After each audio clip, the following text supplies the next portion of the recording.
feed off your failure. Jeremy Palpatine Ruggles. I don't even know that word.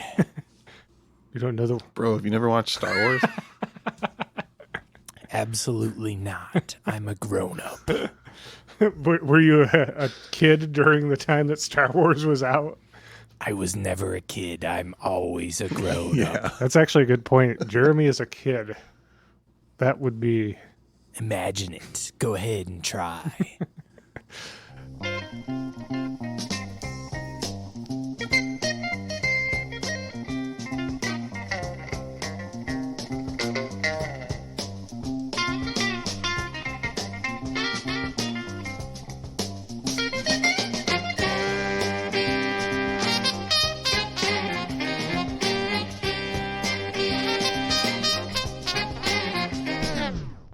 Welcome to I'd Buy That for $1, a podcast about inexpensive, common, and underappreciated records that are waiting to be rediscovered.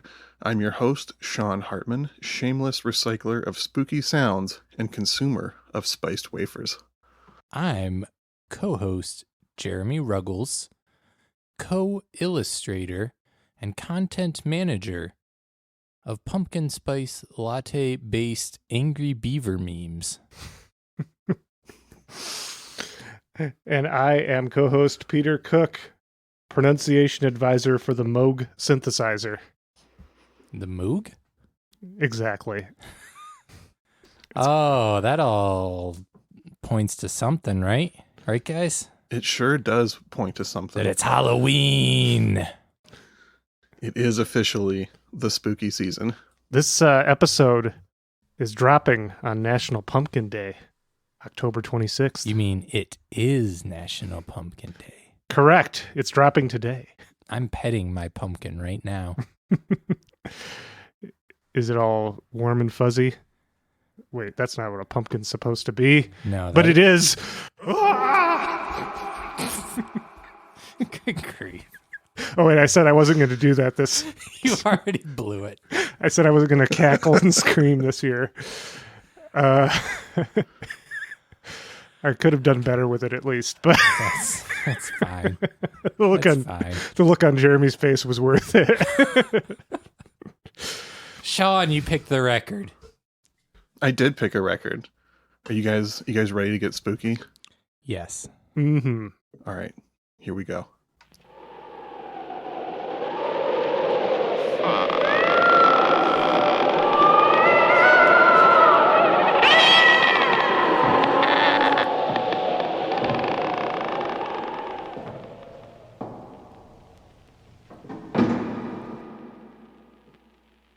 Welcome to my record collection. Welcome to your doom. Hey, do you guys remember the early days of the podcast back when it seemed like Jeremy hated like every other record that we brought in? Yeah, are we going to do a return to form with this episode? Yeah, I miss those days, so I brought in a record sure to displease our beloved co-host. What would that be, Sean?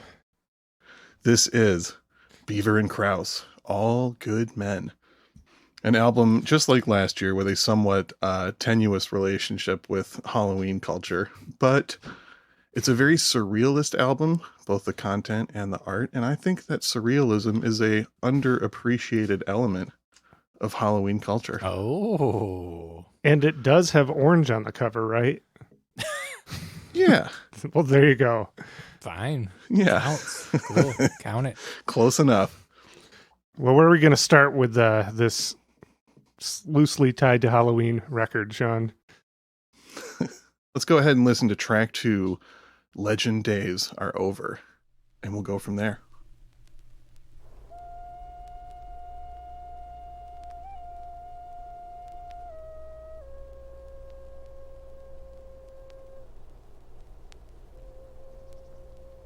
The way the medicine man went and got guidance spirit, contact with animal or whatever it is, they kept on that since every winter.